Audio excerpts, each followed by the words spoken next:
Good morning, good afternoon, and welcome to Morning Gospel Fuel with Mr. G. It is Tuesday, February 16th, the feast day of Saint Juliana of Nicomedia, which is an ancient Greek city, now part of modern-day Turkey.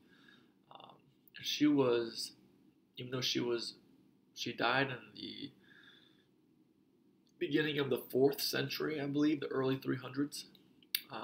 But she was extremely popular in the Middle Ages, especially in the Netherlands. And she was a martyr, a Christian martyr. And I assume she was very popular in the Netherlands during the Middle Ages because of the Black Plague, which was going on. So she is the patron saint of sickness. So that is Saint Juliana of Nicomedia. If I even pronounced that right, I don't know. But anyway, today's gospel is from Mark chapter 8, verses 14 through 21. Let's begin in the name of the Father, Son, and Spirit, amen.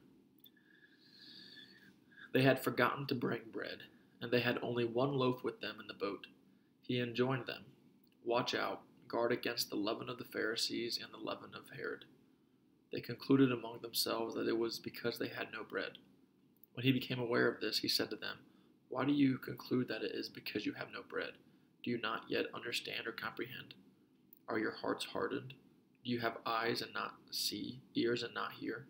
And do you not remember when I broke the 5 loaves for the 5,000, how many wicker baskets full of fragments you picked up?" They answered him, 12.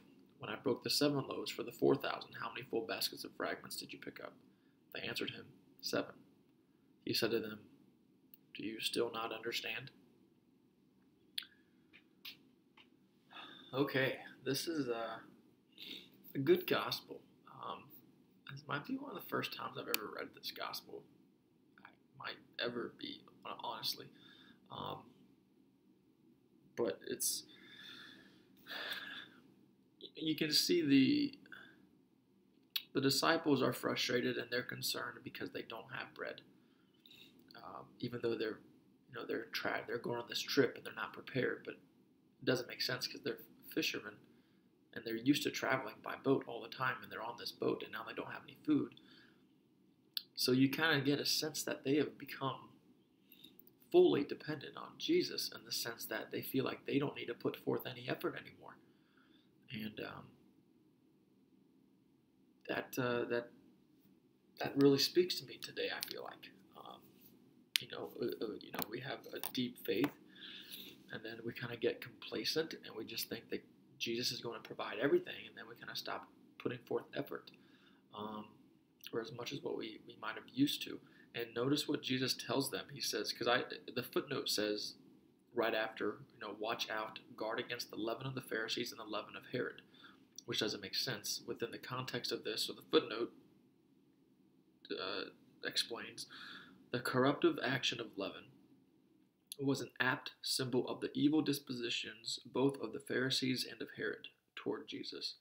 The disciples of Jesus are warned against sharing such rebellious attitudes toward Jesus.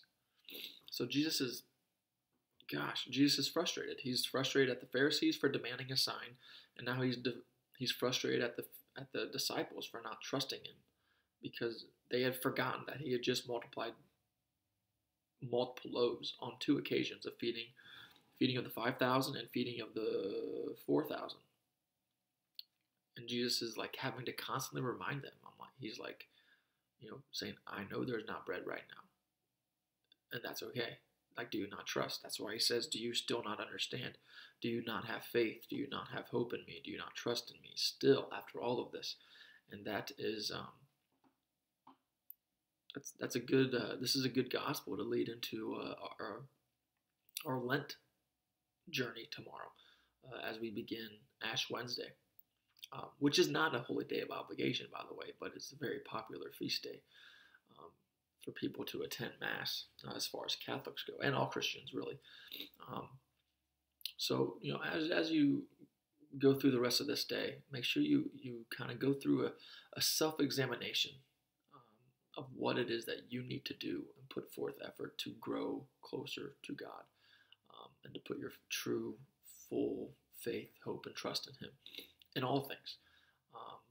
And then kind of help solidify what it is that you want to do um, through God's help and God's grace to accomplish throughout this Lenten journey to grow closer to Him as we journey towards His death and resurrection on the cross, which is what brought Christianity into the world. So that's the challenge. Solidify what your Lenten observance is going to be, or what you're going to do extra because of it, and just watch yourself grow and become fully dependent on Him. God bless. Keep it real. Amen. In the Father, Son, and Spirit. Amen.